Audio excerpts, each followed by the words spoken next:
Vamos a hablar sobre un debate que hace mucho se viene dando aquí en la provincia de Mendoza. Estamos hablando de la reforma constitucional. En el día de ayer, el ministro Víctor Ibáñez, en el Auditorio Ángel Bustelo, presentó el proyecto de reforma constitucional, ¿sí?, de gobierno del oficialismo.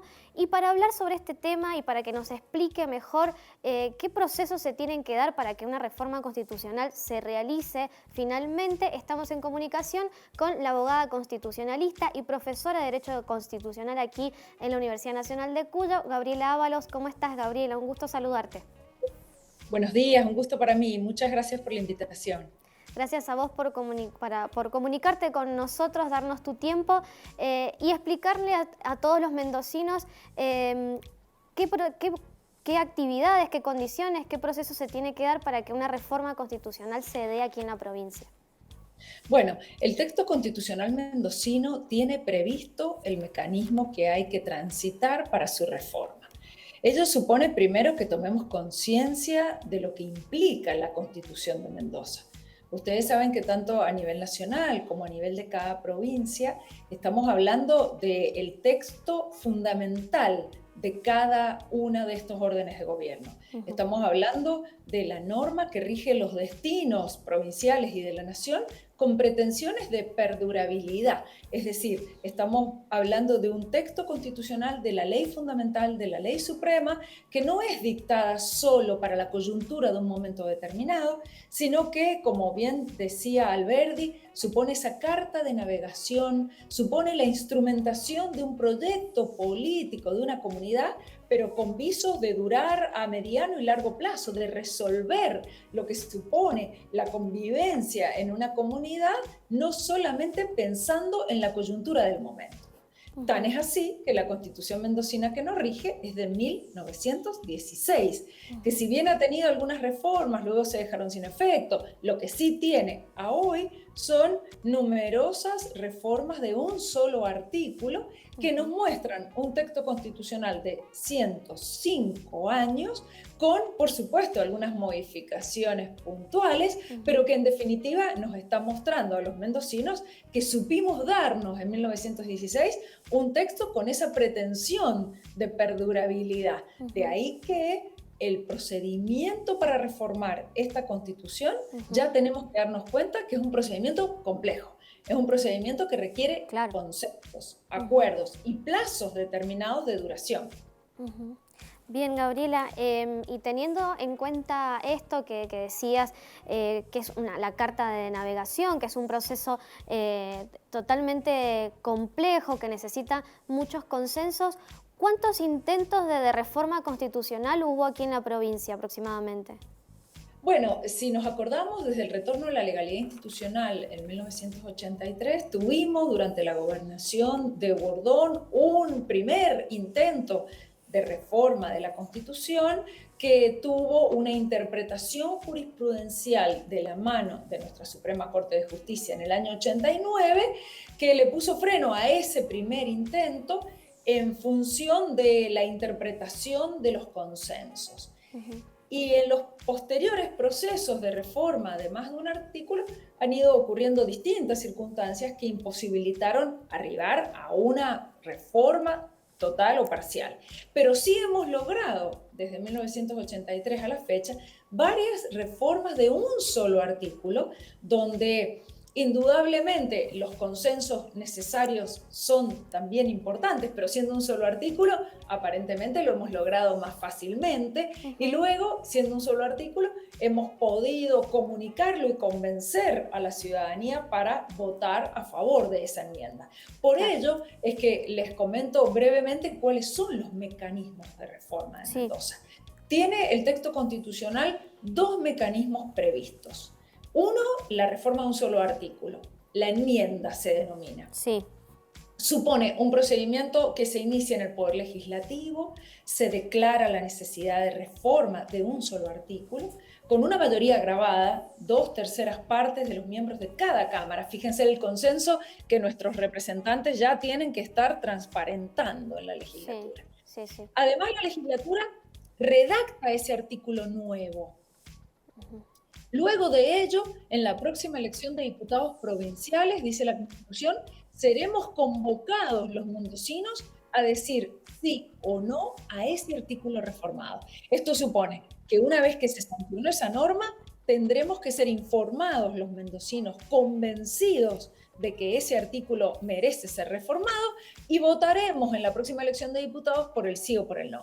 Si la ciudadanía se expide por el sí, tiene efecto vinculante.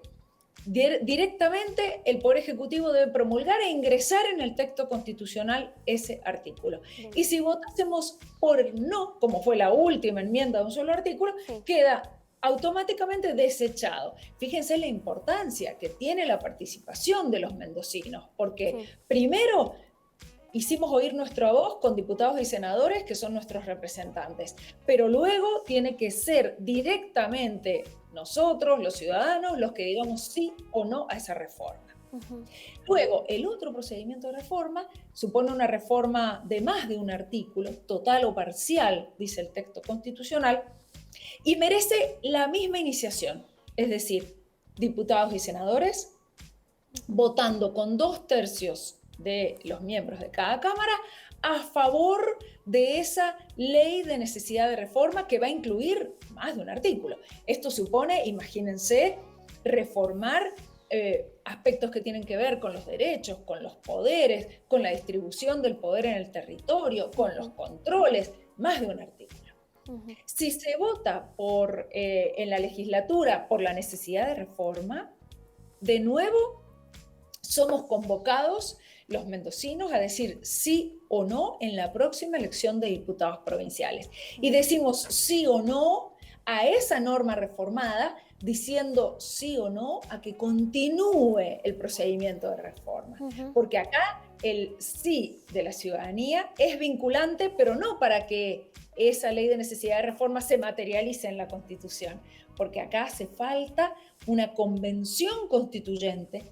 Es un cuerpo legislativo colegiado especial que va a terminar de redactar los artículos conforme a esa ley de necesidad de reforma. Y nosotros, los electores mendocinos, vamos a decir sí o no a que se convoque esa convención constituyente. Si decimos que sí, luego hay que votar a los convencionales constituyentes, otra vez a nuestros representantes, para que sean ellos los que escriban los nuevos artículos constitucionales. Y una vez que esa convención constituyente cumple con su cometido, ahí recién veremos nacer a la nueva constitución de Mendoza conforme a estos pasos que hemos descrito. Claro. Bueno, es un proceso largo, como lo estabas explicando, y me parece que es el caso, bueno, lo estabas hablando, este segundo proceso es el caso del proyecto de reforma que se ha presentado en el día de ayer. Preguntarte cuáles son esos artículos o esos puntos principales que el gobierno provincial con su proyecto busca cambiar en la Constitución. Muy bien. Fíjense que este proyecto, como los demás que se presentaron en su momento, lo que está poniendo a consideración de la legislatura son temas necesarios a reformar. No ha escrito los artículos tal cual van a quedar. Por lo tanto, el debate que se dé ahora, los debates que conforman de alguna manera nuestro interés como mendocinos, son grandes aspectos que tienen que ver, por ejemplo, con la incorporación de derechos, con la incorporación de nuevos derechos. Acordémonos que nuestro texto constitucional de 1916 indudablemente no tiene reconocimientos de derechos de tercera generación, no tiene el reconocimiento de las nuevas consideraciones en torno a los derechos. También aparecen consideraciones en este proyecto en relación con los órganos del poder en Mendoza. Por ejemplo, la introducción de una sola cámara en el poder legislativo en lugar de las 2 cámaras que tenemos hoy. Otro aspecto importantísimo es la descentralización del poder en el territorio, es decir, la autonomía municipal, que Mendoza está en deuda con la Constitución Nacional desde 1994. Por ello es que los mendocinos hoy tenemos que estar muy atentos a ese debate plural, abierto, democrático, que se tiene que dar en el Poder Legislativo de Mendoza. Es el debate en torno a los grandes temas a reformar, no es el debate en torno a la redacción puntual de cada artículo. Ese será un debate que llegará Después, posteriormente en la claro. Convención Constituyente. Por eso es que si hoy los mendocinos nos preguntásemos cómo va a quedar una futura reforma constitucional a partir de este proyecto, todavía no lo sabemos. Sí. Sí sabremos, una vez que se apruebe en la legislatura, si es que se aprueba, cuáles han sido los grandes puntos de acuerdo en relación a lo que va a luego quedar en una reforma constitucional, pero no la redacción puntual. Eso será tema de debate en la Convención Constituyente posterior. Bien. Gabriela, y preguntarte sobre dos aspectos puntuales que nos interesa ahondar un poco más de esta reforma, este proyecto de reforma, que es el gasto público y la unicameralidad, discúlpame. ¿Cómo se logra la representatividad justamente en este aspecto? Bueno, primero y principal, muy bien que este gobierno, como el de ayer o el de mañana, tengan en cuenta el gasto público. Este creo que es un tema que no nos debería asombrar a los mendocinos, que al contrario, deberíamos exigir de cualquier gobierno en cualquier instancia. Es decir, no solamente a la hora de reformar la Constitución, sino que en cada acto de gobierno, en cada gestión provincial y municipal, deberíamos estar muy atentos a que el control del gasto público sea la meta primera a conseguir. Porque en la medida en que las arcas públicas se encuentren en superávit, tendremos más recursos para garantizar derechos. Sentiremos los mendocinos que viviendo en la provincia o en el municipio tendremos un Estado con mayor espalda económica para hacer frente a la garantía de los derechos. Punto principal. Sí. Segundo elemento, representación en el poder legislativo. Fíjense que es importante que los mendocinos tomemos conciencia, que estamos hablando del órgano del poder que es la resonancia de la pluralidad de una provincia o si fuese el Consejo Deliberante de un municipio. Fíjense que estamos hablando del órgano que contiene las mayorías y las minorías que conforman una sociedad y en este caso una provincia. Por ello es que es fundamental que nos dediquemos a escuchar los debates, nos dediquemos a, si podemos, informarnos sobre esto, porque la representación que consigamos en el Poder Legislativo va a ayudar a que el mendocino que viva en cualquier punto de la provincia sienta que su voz es escuchada en el Poder Legislativo provincial. Por ello, el punto de partida es que necesariamente la representación, como está hoy pensada y diagramada en la Constitución provincial, tiene algunas deficiencias. Por ejemplo, hoy tenemos 2 cámaras, diputados y senadores, y ambas tienen igual representación. Representan a la población distribuida en las 4 secciones electorales de la provincia.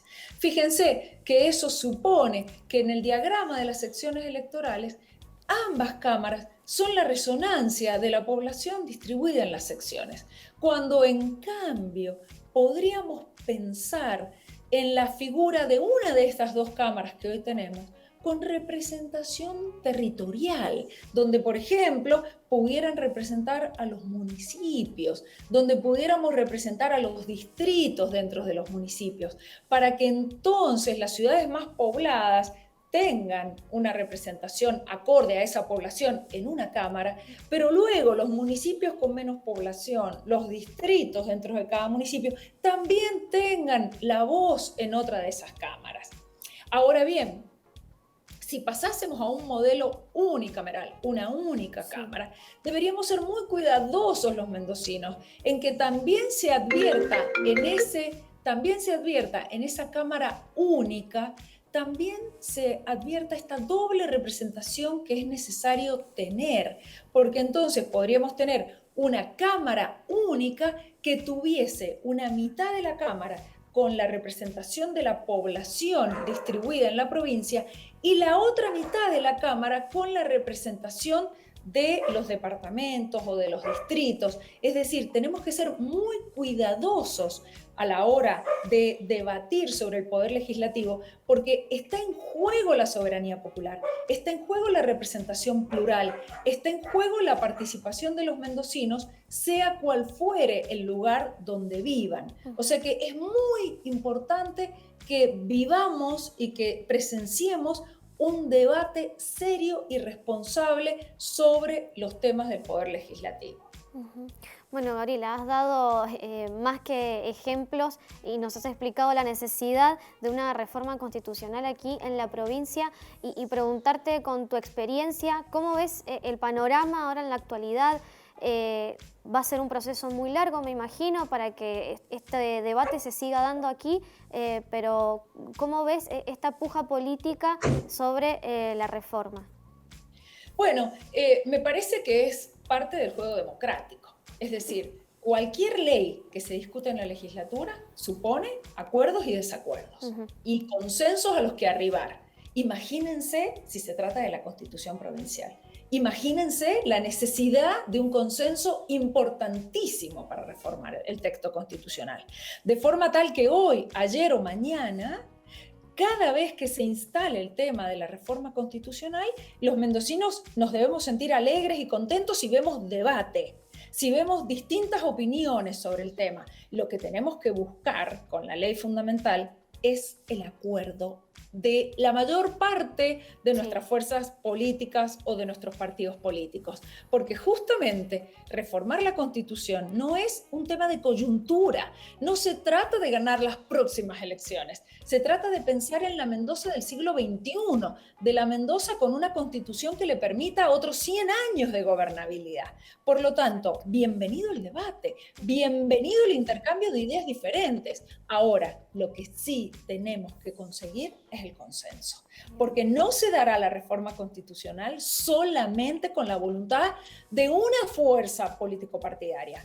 No se dará solamente, no se tiene que dar. Esto no puede ser solo el producto del partido A o del B o del C, sino que debemos sentar en una mesa las distintas fuerzas político-partidarias que representan la pluralidad de la sociedad. Se trata de las fuerzas que han sido electas en las elecciones pasadas, por ejemplo, y que entonces hoy, como ayer y como mañana, tienen que sentarse en la mesa de diálogo y acordar los grandes temas que suponen el perfil de la Mendoza en el siglo XXI. Bien. Una vez que acuerden esos grandes temas, habrá que debatirlo en la legislatura, salir de alguna manera con esos acuerdos mostrando que hay una idea común de los grandes principios para Mendoza. Si eso no se consigue, no serán tiempos de reforma entonces, y volveremos a vivir más adelante algún otro intento. Personalmente creo que cada intento que se ha llevado a cabo siempre deja un sedimento positivo, como el río que pasa. Entonces, en cada intento de reforma constitucional, los mendocinos hemos crecido, porque hemos asistido al debate, hemos escuchado ideas, hemos visto las posiciones que se han ido adoptando al respecto, y más de uno de nosotros hemos empezado a tomar una posición al respecto, a informarnos, a interiorizarnos, pero lo más importante es que seamos conscientes, necesitamos el acuerdo y el consenso. En una sociedad democrática, la ley de leyes merece mucho más consenso y acuerdo que cualquier ley de la legislatura o cualquier ordenanza municipal. Por ello es que bienvenido el debate y ojalá que arribemos a esos consensos. Gabriela, muchísimas gracias por esta comunicación, por ser tan clara y bueno, más que invitada aquí en Laica a las 10 nuevamente. Muchas gracias. Por supuesto, a disposición de ustedes. Muchísimas gracias. Un saludo.